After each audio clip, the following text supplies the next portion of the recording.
The broadcast is now starting. All attendees are in listen-only mode. Hello, good morning, ladies and gentlemen. Welcome to this morning's webinar. I am Faye Gill, Director of Membership Services of the Caribbean Tourism Organization. And to present today's webinar is Mr. Paul Stephen, who is the CEO of Sagittarius Agency. First, I'd like to thank Paul for agreeing to participate in this exercise. Paul, are you there? I am. Thank you for having me. And thank you for agreeing once again to participate in the webinar. Essentially, what Paul is going to do this morning is he's going to take all the participants through a presentation, one that I'm sure he has now given dozens of times, given the It's nature true, of yeah. the topic. And the objective really is to bring our members up to speed on what is required for GDPR compliance and the opportunities that exist in this new framework. So, Paul, without any further delay, I'd like to hand the session over to you. Thank you very much, Faye. A pleasure to be here. We've got quite a lot to get through. I'm going to try and give you the headlines as kind of speedily as I can and try and maybe highlight how GDPR is going to be relevant for you. But there is a lot to get through, so I will crack on. And we've got. I'm hoping if we can get through it fast enough, then we'll have plenty of time for some Q&As at the end. So Faye very kindly has just done a little bit of an intro about me. I'm CEO of an agency called Sagittarius, and we are a digital marketing agency that works with national and international brands on their digital strategy. So we're working on digital marketing that drives traffic and creates raving fans. So that's acquisition as well as retention. And we work with them on their websites and apps that are all used to buy or sell something. In terms of the range of services, we're in SEO and paid search and paid social media. We're doing websites, apps, we're doing user experience, global e-commerce. And I'm not trying to pitch to you, but this is why when I heard that GDPR was coming along as an agency owner, I was very alarmed by this because it's kind of the lifeblood of what we do day to day. So a few years ago, I was very lucky to be given the opportunity. In the UK here, we have the Information Commissioner's Office. They are the governing group who are overseeing implementation of GDPR here in the UK. And they formed a data governance forum where they took lots of big brands and asked lots of big brands and trade associations to form a monthly get-together, this forum, to discuss GDPR. Now, this was like 2.5 years ago now, maybe 3 years ago. And I was representing the BEMA, the one in the bottom right-hand corner of this screen, which is the British Interactive Media Association. It's the trade association for digital agencies here in the UK. So every month I used to go to the Advertising Association, who chaired the forum, and we used to discuss the latest wording of GDPR and why we thought it was good or what was wrong with it, and feedback to the ICO, and they in turn would feedback to the people bringing the regulation together. So that's just a little prelude as to why I know a little bit more about GDPR than your average agency CEO. Then second to that, and the reason I'm sort of having this call with you is, as an agency, we're obviously a digital agency. We also know about GDPR, but we're also a specialist in travel. More than half of our work is in the travel world. These are some of the awards that we win in terms of digital marketing and websites, and these are just quickly some of the clients that we work for. So that's the little bit of kind of establishing credibility and why maybe what I'm saying is meaningful and hopefully relevant to you. Now, just before I start, it's slightly tongue-in-cheek, but essentially I'm giving you advice about GDPR, and it's my advice and my interpretation of it. I am not a lawyer, and therefore, as I will say later, anything you do in terms of GDPR ultimately does need legal advice. So as much as I'm giving you advice, I wanted to just make clear I'm not a lawyer. I'm far cheaper than one of those anyway. So now, just to set this in context as well, this is Tim Berners-Lee, who about 29, 30 years ago just invented the internet. And the idea of the internet was that we could all you could freely share information. The web was not owned by anybody in particular, and we were able to, everybody was on a level playing field. But along the way, as the quote from him says here, we've basically lost control of our personal data. Whilst all this freedom is there and anybody can access any data from anywhere in the world, we've kind of lost our personal data, which lost control of our own personal data. So that's what really is trying to be addressed with general data privacy regulation. Travel itself has got lots and lots of challenges with data. It's a very regulated sector as it is. We are by default a global sector because we're all over the world anyway. We're working across multiple channels. We're looking to improve personalization. These are things that we know we need to do to justify a brand and increase customer service. And we've got lots of different commercial partnerships with lots of people in order to deliver our product and create ancillary revenue. And we're also then meant to be, you know, harnessing voice and artificial intelligence and all sorts of things that, in theory, everybody tells us we're meant to be doing, let alone some of the other pain we have, like Brexit and blockchain and terrorism. So I'm not trying to make this worse. I'm just trying to make the point is that the travel sector itself has got some huge challenges, and GDPR does unfortunately build on that. So that's a bit of a context setting, really. Then this building is actually the European Court of Human Rights in Strasbourg, and GDPR doesn't really kind of come from the EU as in Brussels. It comes really from our human rights, and it's about protecting you as a person. So it actually affects EU citizens. So this is why it's really relevant for you guys. So it actually, just as I can't do a full GDPR, what is it in every clause that's in it, but I'm going to try and the first part of this presentation give you an idea of the things that you should be aware of or that will affect you particularly. So the idea of GDPR was to try and get rid of lots of contradictions and harmonize maybe lots of existing regulation that might already be out there, and to protect and empower EU citizens. So there's been lots of data protection rules, certainly in Europe and the UK, and this is in a sort of long list of those really. And GDPR kind of adds to or augments them. So those acts still exist, things like the e-Privacy Directive 2012, which was what sort of brought in the cookie law and certain rules around email marketing already. They kind of still apply. They haven't been necessarily wiped out as a result. So the GDPR regulation was enacted on April 2016 and now comes into force on 25th of May, which is only later this month, if I didn't mean to remind you.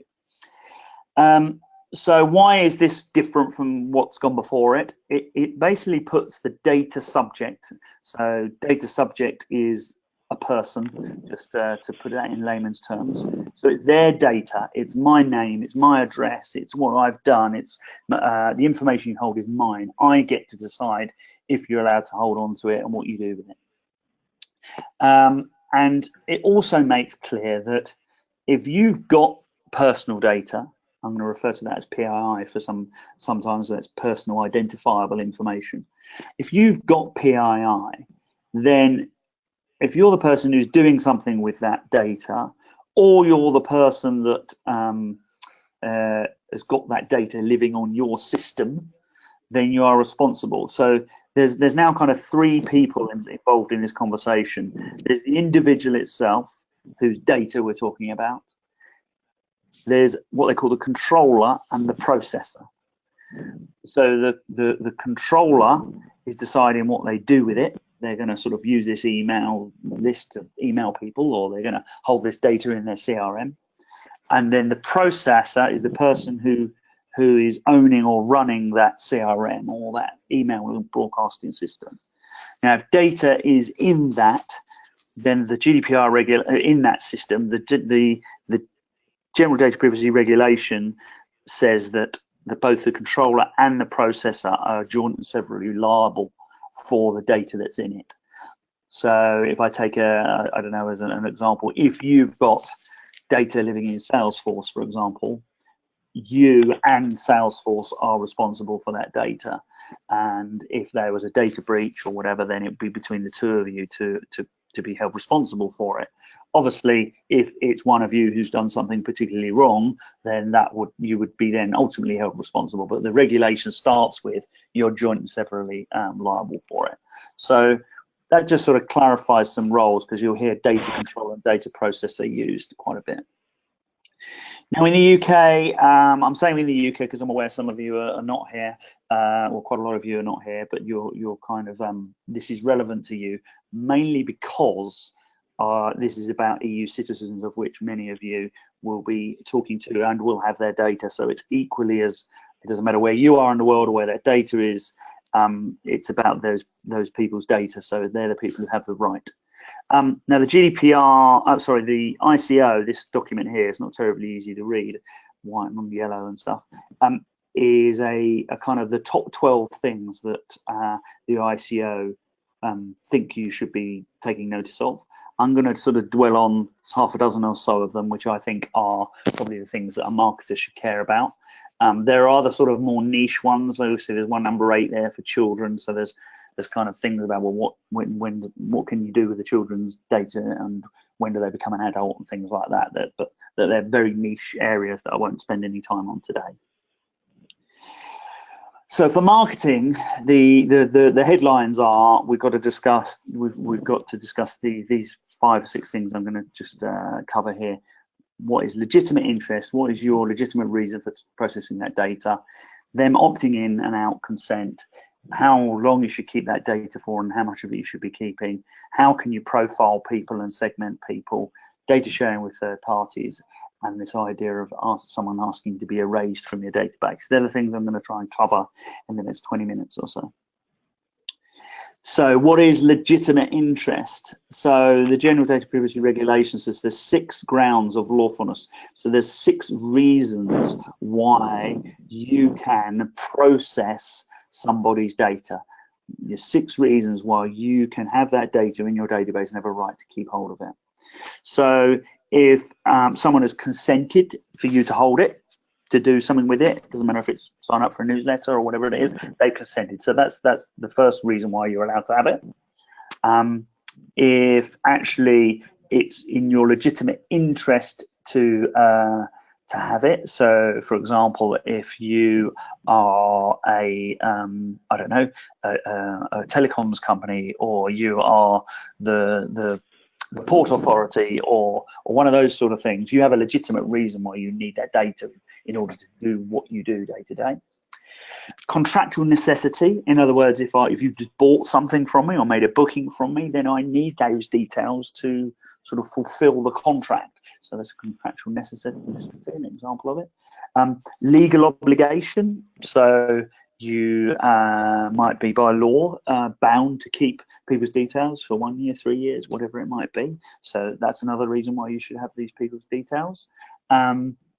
Protect vital interests. So in the terms of, if you were a company that held databases for people, then obviously that is your vital interest. So you need to keep data. And public interest official duty possibly overlaps with legal obligation, but other reasons where I mean, there's things like telecoms companies actually are obliged to keep certain levels of data that are different from everybody else. So when you're looking at can I just hold this data, let alone can I do something with it, you need a grounds for lawfulness. So a classic example in this country is something like ABTA. You've got to keep a customer's details for a booking for 3 years in terms of your bonding. So there's all sorts of reasons why you might need to keep it. So you've got to, when you're looking at your data, decide if there's a reason why you're keeping it. So I think my next slide is basically saying that not only have they it's one of those 6 grounds, they've got to freely given that consent to do it. So let's just talk about consent for a moment. So I'm going to try and do this as little as possible, but there's various clauses in GDPR which all of us, including myself, are trying to interpret and turn into actionable insight for you. So these are the words here that say, if consent is given in the context of a written declaration, which also concerns other matters, blah, blah, blah, blah. The bits that I've highlighted in there are, it's got to be clearly distinguishable, it's got to be easily accessible, and using clear and plain language. So they're trying to say, don't try and hide it away in loads of T's and C's. Someone's got to be knowing what they're letting themselves in for when they click that tick box. And it not only has it got to be freely given, the people can't be sort of forced into signing up for something in exchange for something else. It's got to be, they've got to know what they're letting themselves in for, unless it's needed for the performance of a particular contract. They've got to know what they're letting themselves in for. So I'm going to talk some more about the details of how that has been done historically and how you should be doing it going forward. But the next thing I just wanted to discuss is re-consent. Now, this is a question I'm asked a lot. Be surprised if this doesn't come up towards the end of the webinar. But so lots of people have got lots of data in lots of places, and certainly I am here in the UK. I don't know about what you're receiving at the moment. I must receive about 5 to 10 emails a day asking me to re-opt into people's databases. Now, the simple matter is, and this is the wording that really is saying this, is where someone has signed up for something already, and if that was done in a compliant manner, then I actually don't need to ask them again. So in simple terms, if I last year asked somebody on a form and they ticked a box to say, yes, I'm happy for you to contact me or send me your newsletter, I don't have to ask them again. As long as I can prove I asked them and they consented to it, then I don't need to ask them again. If I ask them if they want to receive our newsletter and I'm trying to send them emails about something completely different, or if they entered a competition or did a survey, that doesn't necessarily give me the right to then send them marketing emails. It's not the same thing. So if I'm only trying to use the data in the way I told them I was going to use it in the first place, I don't need to ask again. Whereas if I'm not sure what I asked them, I can't prove how I asked them it, then I possibly do need to ask them again. And like I said, I was here at Sagittarius. We've got lots of people in our database that have been collected over the years. Some of it, we know how it got in there. We know when we did it, and we know what was on the form and what they opted into.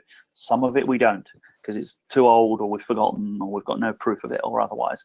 So that stuff, we've got to take it out of our database. It's too risky. We can now ask people to opt in again who are in that database at the moment. If they don't want to opt in, then I kind of just got to lose them. They shouldn't be in my database anymore.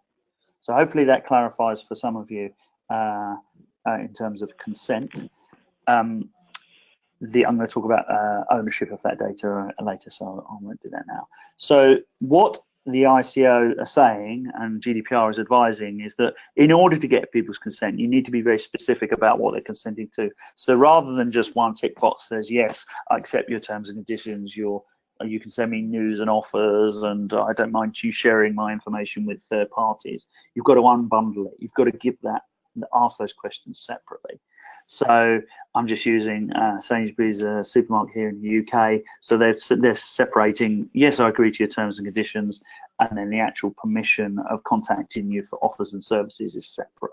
So as a brief example, Age UK, another one. So here they're unbundling how they can talk to you, so either by email or by phone or otherwise. Then someone like Waitrose here is showing, well, I'm happy for Waitrose to talk to me, but John Lewis, who owns Waitrose, I'm happy to hear from them, and John Lewis Financial Services. So here they're unbundling. Oh, sorry, my power just went then. Sorry. Sorry, am I back? No. Sorry, everybody. Something just went there. I don't know. We had a little power cut on what we did. Let me just show my screen again. There I am. I'm back. Okay. Sorry about that, everybody. I'm just going to get back to where I was. So we were talking about different organisations: Waitrose, John Lewis, and John Lewis Financial Services. So when it comes to yourselves, I can see how you've got tour operators, you've got tourist offices, and you might have representation in various countries. So when collecting data, it would be really important to understand who are they providing that data to. Who am I expecting to hear from? Am I expecting to hear from Barbados Tourist Office, or am I expecting to hear from their representation in the UK? Who am I opting in to receive information for? Historically, it wouldn't surprise me if, sorry, I'm picking on Barbados now, but you know, if Barbados is being represented in the UK by a third party, they would be collecting data, and they would happily obviously share that data with the company that commissioned them. I'm not saying you can't do that now, but it's got to be absolutely clear to the person who's providing that data that that's what's going on.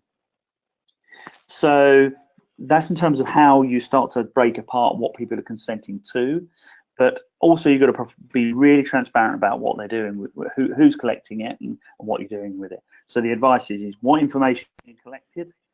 Hello, my screen's just gone again. I'm very sorry, everybody. My screen just is doing something very strange. Power. I've got two screens here, which I'm using, and one is cutting out.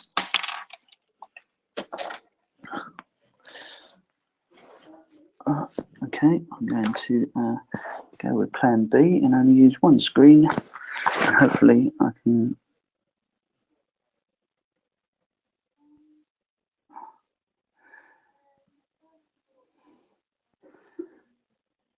With me.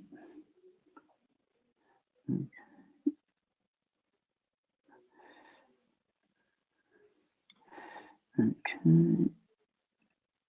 We'll go back. Okay. Back again. Okay. So yeah, so we've got to be clear about who's collecting it, what we're doing with it, who we're going to share it with, and what would be the process if the data I've given you, I want it back, or I want to be deleted from your database. So, and if we're collecting that data, how's this going to affect them? You know, what are we going to do with that data? So these are all really important things that you've got to do. That's right. So the ICO, again, they're the people who govern this in the UK.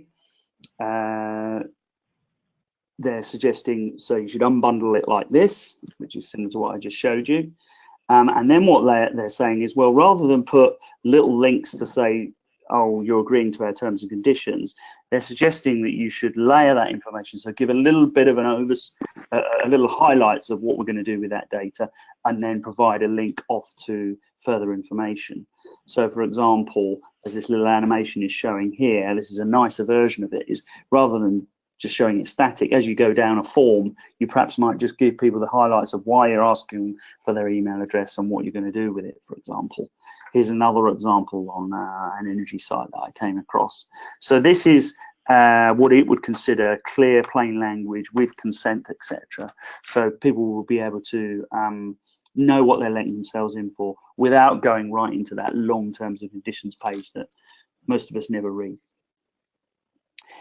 So one of the things I was going to show you, this is something we're working on for our own site, for example. So we have a very simple little get newsletter, but when I click on it, it then opens up lots of unbundled options. So the initial view of that form is a nice little simple form. So I just put in my name and email, but I've now got to overcome the user experience challenge of being able to give people the additional options. So this is just an example of how we're having to rework some of our data capture forms.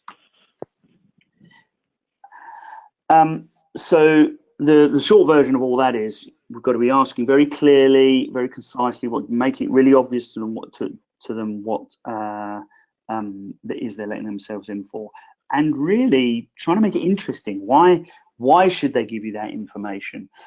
This is a little video here which I don't think is going to play because it doesn't play very well, so I'm going to skip it. But because it does play, but the sound doesn't work, so I'm going to skip it. So the next thing I'm going to move on to is the right to erasure. So this is quite a significant one, and the one that's very scary, is that it gives people the right to ask for their data to be deleted from your database. They need to be able to ask for that, You need to give them the tools to be able to do that. And when we mean delete, that means what they want you to do is delete their personal identity from your data. So you've got to work out, firstly, where is that data? Because it might be in a number of places. It's possible you've got it in backups, because there's no point you sort of deleting out of your live database and then tomorrow restoring it from your backup. So that's a potential problem. You've got to make sure it's been deleted from third parties who are holding that data on your behalf, maybe. If you've then used that data and you're using it for a Facebook campaign or a Google RSA campaign targeting, for example, you've got other places you need to get rid of it. The next thing I'm going to talk about is profiling. So individuals need to be told if you're doing something with them without that they haven't necessarily opted into. So these are the clauses here.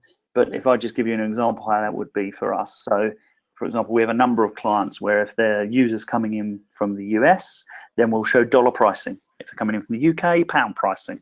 You get the picture. So that's a form of profiling based on their IP address, really. But I need to tell them that's what I'm doing.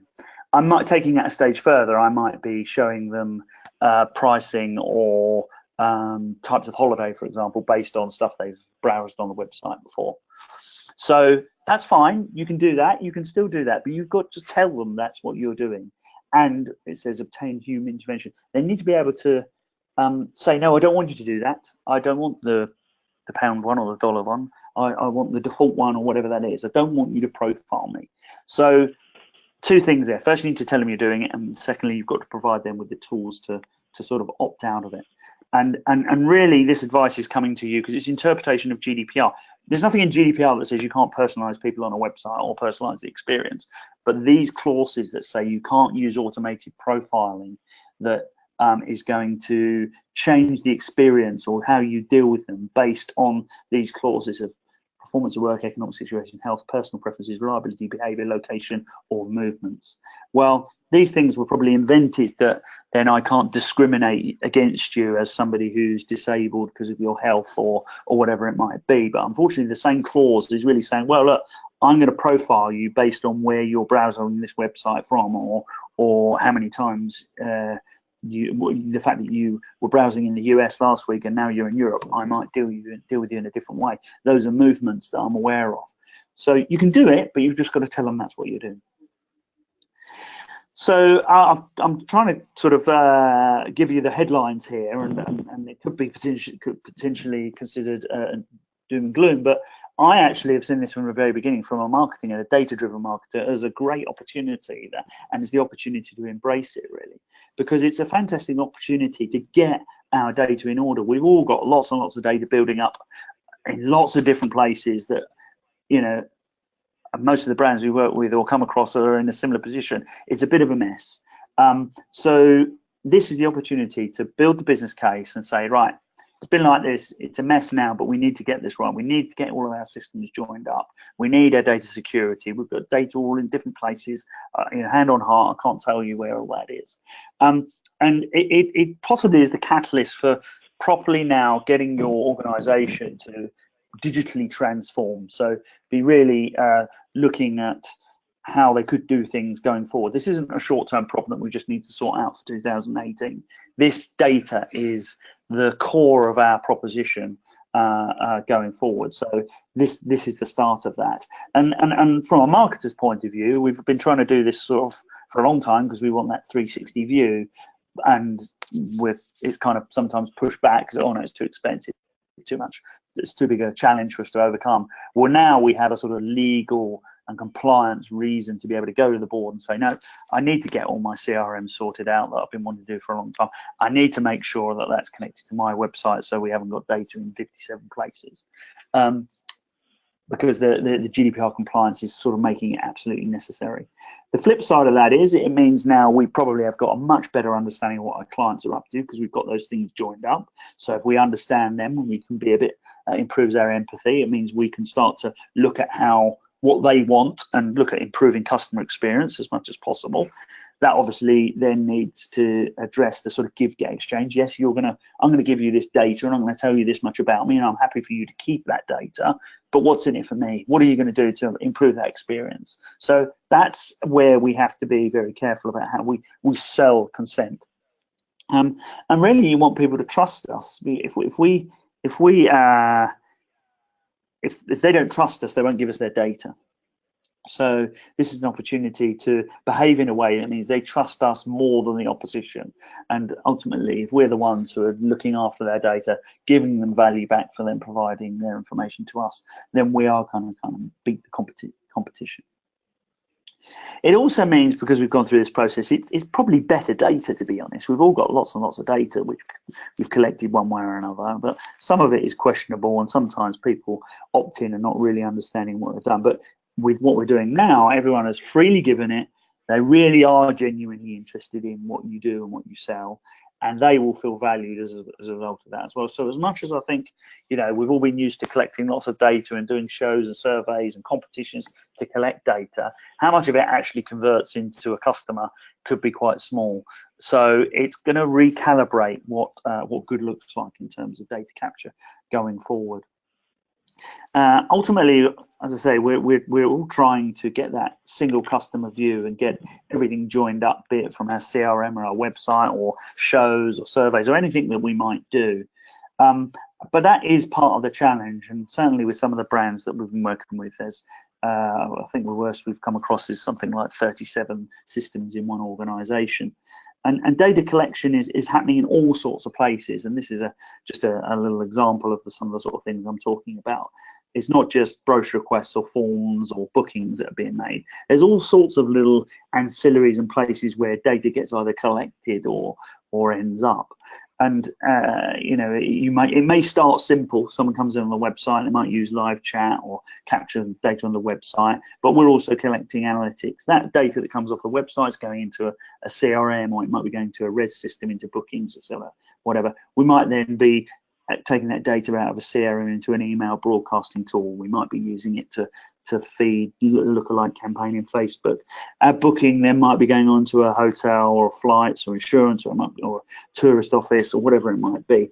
Flights then might go on to aviation authority. So the proliferation of data in the travel industry is really quite scary. I've stopped here, but there's all sorts of other layers that sit beyond this, and particularly where you've got destination marketing organizations where you've got 2 or 3 bodies who may be responsible for that. So as I was saying earlier, there may be a CRM in Barbados which belongs to the tourist office there, but there may also be another one in the UK for the work that they're doing. So I'm just making the point and trying to make it worse. Not trying to make it worse, sorry. When it comes to auditing your data and working out, well, what data have I got? What personal information have I got? Where is it? And what do I do with it? You kind of need to do this data. You need to draw a map of where all your data is, where it goes, and then in each of those locations, work out what system it's on, what data is in it, and do we need to keep it there, or is the system good enough? So GDPR is kind of coming at us like a huge meteor towards a planet, as I've shown here, and it's coming to brands, and our tourist organizations, destinations are brands really, but it's also coming for audiences and your partners as well. And I can't sort of stress enough how it is quite serious. For a user, it's serious. They care a lot about it. It is complex. There is no simple one answer fits all for everybody. And in some areas, it is uncertain. As I said at the beginning, that's why I did my caveat. Everything I'm telling you is an interpretation of GDPR. GDPR is a bunch of regulation, and lots of lawyers, cleverer than me, are trying to interpret that, and ICO is interpreting that and trying to give us advice of what does this mean for you, runs a website, or you collects data, or you does all sorts of marketing. What does it actually mean? And that's what I'm trying to help you translate as well. It's really, really important going forward. At the moment, we've got this lovely relationship between our audiences and the brand, and there's sort of data and effectively value passing between them and us, and then we pass that on to our partners, and they give us something in in return. So this is a beautiful relationship that we have now. If we lose that trust and they don't give us that data anymore, then all that value goes and we lose that data and trust is just kind of gone. Whereas if we can get that trust, we can keep that sort of data movement going backwards and forwards and the value that was already there. So trust is absolutely important, that people understand what we're doing. The next thing I wanted to discuss really is the hugest challenge we've seen working with people is about people. It's about getting buy-in.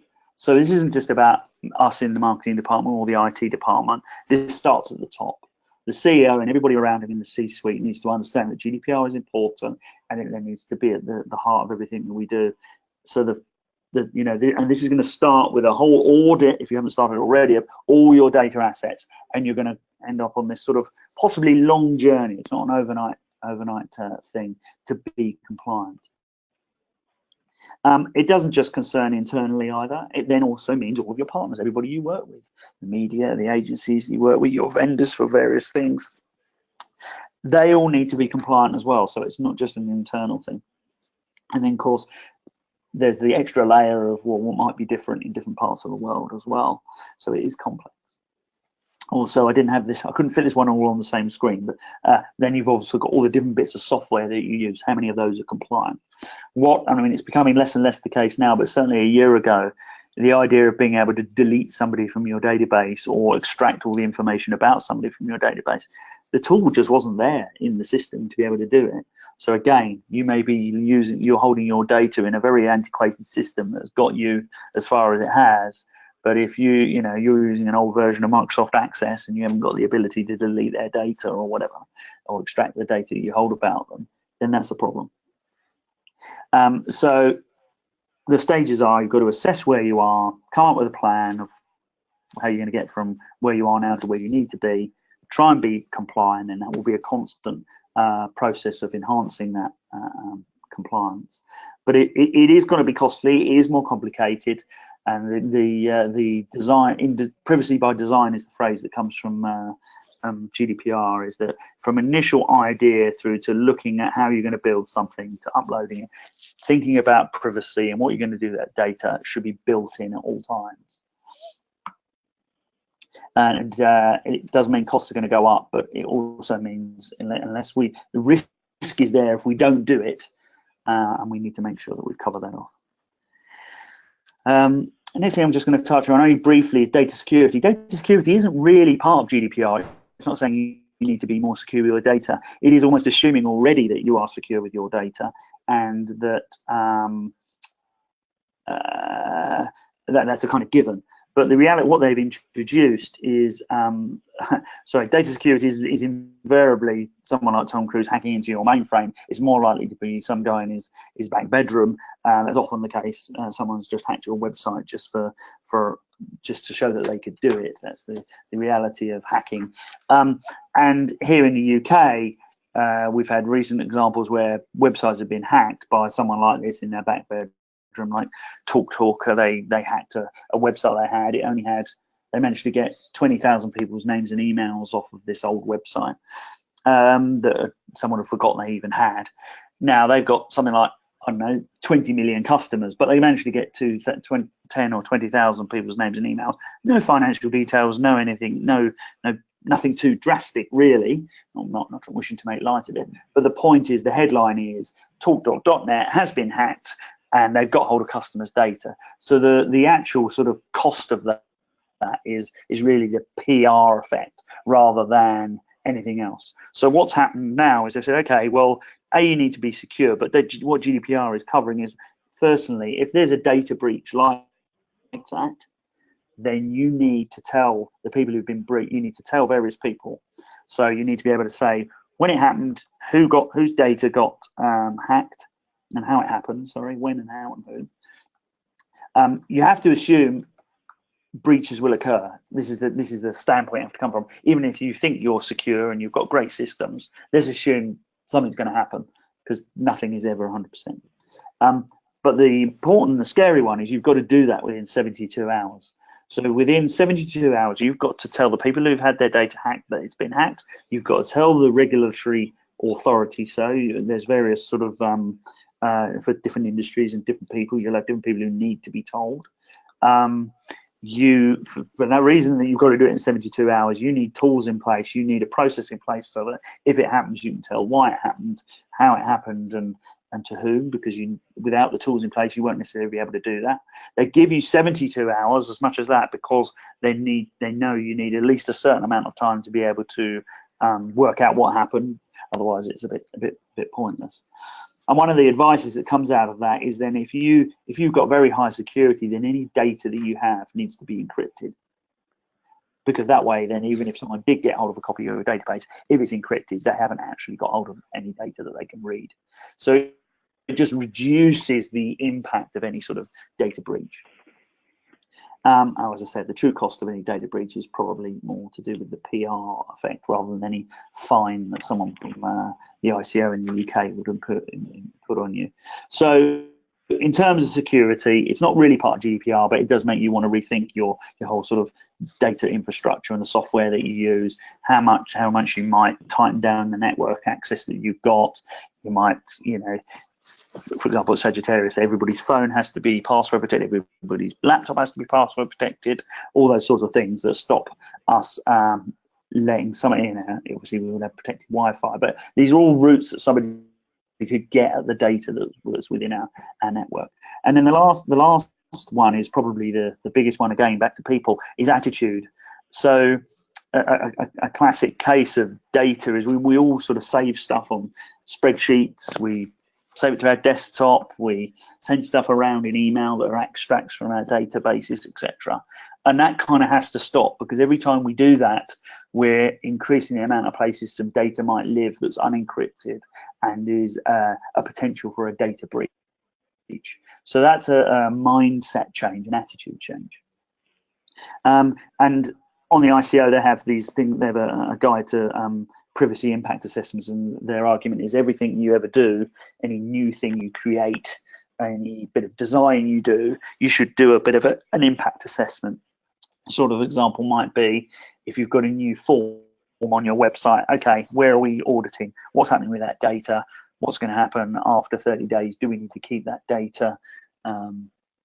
Who we're going to share it with? Have we updated our privacy policy so that this extra field we've just added to our form, it's clear what we're going to do with that information? So that's their guidance, really. I won't read all of those to you, but I'm going to share this slide deck after the after the webinar, so you'll be able to look at this. There are other considerations to consider as part of GDPR, which I won't go into any detail, but if you're obviously hosting your websites in the cloud, be it Amazon Web Services or Microsoft Azure or Google or any other cloud come to that. So cloud generally means it's sort of just out there in the atmosphere and nobody knows where it really is. The reality is GDPR says that your personal information, that data cannot exist outside, can only exist in safe places. So for example, if you want to host your data outside the EU or in South America somewhere, or India or somewhere like that, you cannot. Without that, that is not GDPR compliant. You can do coding, you can use offshore development agencies, but if they've got your personal information, your customers' personal information, those places are not considered GDPR compliant. If you're on a cloud like AWS, Azure or Google, then even though it's a cloud, you can still determine, oh, I want it on the Amazon cloud, but I don't want it outside the EU, for example, because then it'll be compliant. Personnel files, this is a classic one. I mean, I think we've all done this. I've got, had CVs sitting on my desktop for someone I interviewed 3 months ago, maybe even 3 years ago, that I've kind of just not put in the trash. That's personal information. I just don't want it on my machine anymore. I've got to get rid of it, throw it away. There's all sorts of other personal identity information. You get into phone call recording that, as a whole, this GDPR covers it. I'm not going to cover it now. Things like reviews. So all of the data, that's sitting in a Trustpilot or a review. That's personal information. It was so-and-so, Mrs. McGinns, she said this. So if she asks you to be deleted from your database, does that mean you have to go and delete all those reviews? And then the last one is data portability. So we haven't touched much on that today, but it's a potentially the worst one. If someone will request, say, tell me everything you know about me, because I want to see that, and that could be a huge deal for you, because you've got to know where you've got all that data and what information you do actually know about them from their experience on websites, or we know that you clicked on these emails, or we know that you've made inquiries about these things in the past. So that's a bigger issue. So I'm now going to sort of wrap up on just sort of next steps, really, and as quickly as I can. Firstly, you need a team of people. This isn't a one-man job. GDPR is so far-reaching. It needs a lot of people, but ultimately you probably need somebody who's the data protection officer, somebody who hopefully at a higher level and isn't even in marketing or IT says, right, okay, I'm overseeing my organization and making sure that everything that happens in this organization, GDPR and data protection is kind of in there. And then you've got to worry about what tools you're going to use to do this or achieve this. So I'm going to just talk about some of my sort of top 6. So first stage is you've got to do some sort of data analysis audit. You've got to look at all the systems, draw that map out a bit like I showed at a basic level. What data have you got in there? What PII is actually in there that you're collecting? Is there other information? You know, I mean, within this sort of sector, we're collecting passport numbers and all sorts of things. So that's, you know, it's Uber PII really. It's really, really personal information. So, you know, what data have we got there? Why have we got it?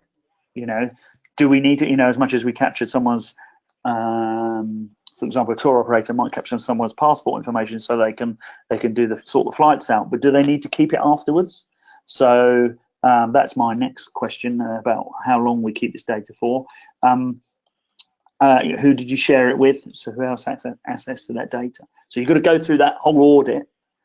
Then you've got to look at, well, how much of it do I need to keep? Yes, I need to keep that person's name and address because they made a booking 2 years ago and I need that record. But do I still need their passport information, for example? Should I be now building a way of cleaning up my database so I'm only holding on to the data that I really need to? Do I actually need even all of their information? Could I anonymize them? So I've got record that customer X bought something, but I don't need to know who they are anymore because it's data I don't need. And if you're going to do that, then how are you going to make sure that's a unique identifier that still joins all your systems up? You don't need to, one of the important parts is registering transactions. So we need to make a record now of how people opted in and that they did opt in. I can't just have them on a spreadsheet that they opted in, they have signed up for the newsletter. I need to be able to show they signed up for the newsletter on this date, or we used to have this tick box on this form. So we've got to be able to register how people opted in, for example. It's maybe the obvious big one is obviously once you've done all that, you know what data you're collecting and what you're doing with it, then you've got to update all of your T's and C's and privacy policies so that tells them what you've just discovered, if you like, really. Then we need to apply that into forms and everything that we do. We then also need to look at what our data breach process is going to be. We obviously then, the easiest one maybe is looking at all our forms and just making sure going forward we're capturing this data and people are signing up, letting them know what they're in for going forward. That needs to be an affirmative action. This is a marked difference between old forms and new forms. For many years people could have the you know, yes, I'm happy to receive your newsletter as a tick already ticked. That's not allowed anymore. It's got to be unticked and they've got to make the tick. They've got to, and they refer to that as an affirmative action. And possibly you want to look at unbundling that. And then the second to last one is the right to rectification. So someone needs to be able to say, no, I don't want you to capture data. I still want to be able to use your website, but I don't want you capturing my information. I don't want you remembering me when I come back. So you've got to make modifications to your website in order for them to be able to do things like that. You've got to look at, well, okay, so they say, I don't want you to capture my data, but I've already got that data at the moment and I've now put it in my CRM. How are you going to join up the changes they make on the website to update other systems? And how do I know that they are the person that is asking to be deleted? So, for example, if I pull Steve and want to be deleted from your database, I should say, I want to be deleted. It will then send me an email to my email address and I will then click on that to be deleted. At least that way I know it was, you know, it was me who asked for it, rather than me just someone putting my email address and saying, hi, I'm Paul at Sagittarius.agency, please delete me. So there might be things you need to do from that point of view. I touched on automated processing, so you've got to be able to tell people how how you're profiling them. So in a way, I mean, I've made it complicated, but really doing things like privacy notices, consent, telling them how people are being, giving the option to decide what they sign up for and what they don't sign up for in their preferences, being able to email you and say, can you tell me what data you've got, is probably reasonably straightforward, because if it was on a small scale, you could probably do that by hand, and beefing up your security is the easy bit. But the bit that's most complicated is if someone wants you to be deleted from all those databases and they want it in a way that they could give it to someone else. Those ones are slightly bigger, and if they're relevant to you, well, they are relevant to you because it's GDPR, but there may be more difficult ones for you to overcome. So no shortcuts. It does require technical information, marketing expertise, there's business strategy decisions that have to be made, taken along the way, and you are going to need legal advice, because you can't just take the advice of your design agency or your marketing agency. It's not just you, all of your suppliers and partners who you work with need to be compliant too. And then the third one on there is employee training. This isn't just about you now have got this, so you've listened to this webinar, you're now hopefully a bit more informed than you were, but everybody needs to understand why they can't save databases into spreadsheets and save them onto their desktop, or use data in a way that they shouldn't. So the slide says thank you, but we're now really just sort of moving into the Q&A section. I think I've left us 10-15 minutes to do that, overrun a few minutes, but that's it from me at the moment. Have we got any questions? Faye, are you there? Hi, yes, I am. So, thank you, Paul. Thank you very much for the presentation. We're going to ask, and actually, I'm going to ask, and it's preferred, if you do have a question, could you type your question into the chat? Yeah, should have said that at the beginning, shouldn't I? On the side, there's a section for you to ask your question. I don't have any already typed, so we'll just wait and see if anybody's having. So while someone else is perhaps asking some questions, Faye, when we discussed on the phone prior to this, you mentioned a couple of scenarios which you thought were probably relevant for this audience, with the relationship between the tourist offices. Do you want to just kind of reboot on that? Yes, I can go through that. One of the things in the preparation for this actual session, one of the discussions that Paul and I had really was around the type of scenarios that are relevant to us in terms of in the industry. So elements relating to many of our destinations have offices, and I think you actually covered this in the presentation. Yeah, have offices that are made up of representatives in Europe and in the UK, and the way how that data is actually treated, who owns it, what kind of consent needs to be had for the data to be shared between the two offices. So head office in Jamaica and office in the UK or in France or anywhere else that office is based. That's going to be a critical one, I think, for our countries. Yeah, well, I hope, like you say, hopefully I've raised that as an issue. I think it's really important that when somebody, if they come on to get involved in a campaign here in the UK or any of the markets that you're working, that they just are aware that they're sharing that information with, if you like, you always want to sort of choose the highest one up the tree, if you like, really, up the pyramid, so that then it gives everybody below the right to communicate with that client. So it's just a matter of awareness, and you can't assume just because they've signed up for a competition in the UK that gives the right for the destination marketing team to just use that data, even though you're not in Europe. If they're a European citizen, they have that right. We've had a couple of questions coming while we've just been chatting. So one of the ones is there a stated time frame for organisations to be GDPR compliant? So the GDPR regulation comes in on the 25th of May, later this month. So bear in mind, it was announced nearly 2 years ago. So as far as they're concerned, they've given you 2 years to get compliant. So in theory, from after the 25th of May, you need to be compliant. Now, the reality is, particularly if you haven't started yet, that's not happening. And I imagine a large percentage of companies will not be compliant. I think the point I sometimes make is it's probably almost impossible to be 100% GDPR compliant. the cost and the infrastructure to be 100% GDPR compliant will probably be business prohibitive for business. Now, when it comes to government organisations, obviously everyone would expect them to be as GDPR compliant as possible because they trust government organisations to be sensitive with their data. So I think government organisations are probably on the higher level of the scale of GDPR compliance. In the UK, we've got the ICO, the enforcing body of this, but they're not going to be going around checking, coming in and looking at your data, and all. Nobody's going to be checking if you are compliant or not.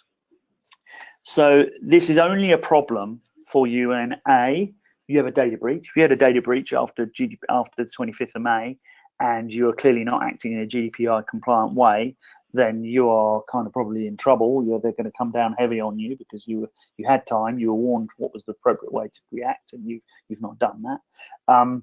They will be looking in the UK. The ICO would then be looking at that and saying, okay, well, what's damage has been done as a result of this? So any sort of punishment or fine would be based on that. But I think the biggest challenge is that after the 25th of May, once the public realise that GDPR exists, is what could be done to damage your reputation if you've behaved in a non-compliant way. My advice is that if you think on one side of the scale you've got 0 compliance with GDPR, and then on the other side of the scale you've got 100% compliance on the 100% compliance with GDPR, our job is to try and get as far over to that 100% as possible. So every little thing you can do to move yourself away from being at the bottom end of compliance, because basically the ICO here will pick on the people who are not being compliant, and your job is not to be one of those sort of people who've clearly made no effort whatsoever to try and be compliant. So I think it'll be iteratively. I think there are some things you can do quite quickly. Like I say, things like giving people to request data or have their data deleted from the database, that could be a huge project for you. Well, but adding a form on your website or just telling them, oh, look, if you want us to delete you from our database, email this email address, that actually is GDPR compliant. You'd have a hell of a manual job of then going to delete that data, but at least you've been GDPR compliant and you've given that level of control back to the user. What was our next question? Please can you confirm that clients need to opt in for marketing comms? They should be opted out as default. So I'm just going to read slightly into that. So if you're dealing with a partner or a customer who's actually buying something from you, you can talk to them, you can send them emails, you can send them a copy of the invoice, you can anything to do with fulfillment of that business relationship, if you like, or that contract. Absolutely, there's no problem. They don't need to consent to that. That's kind of goes with fulfilling the contract. However, that does not also give you the ability to send the marketing information. And as this question suggests, that so the default is no, they don't get marketing information, but you have to ask for that separately. That's it. Well, I suppose I should see it as a good sign. We haven't got too many questions, especially as we've got 2 minutes to go. Faye, is there anything else you'd like to add? Well, I just wanted to wrap up really again by saying thank you, Paul and team at Sagittarius, for facilitating this webinar. There may be questions that come afterwards. We will be circulating the actual presentation to all the people who would have registered for the session.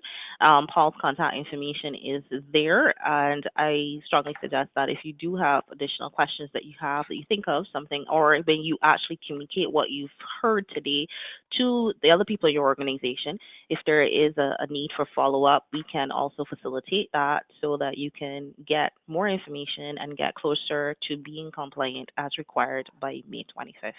So once again, thank you very much, team at Sagittarius, and thank you our members who are joined in on this webinar.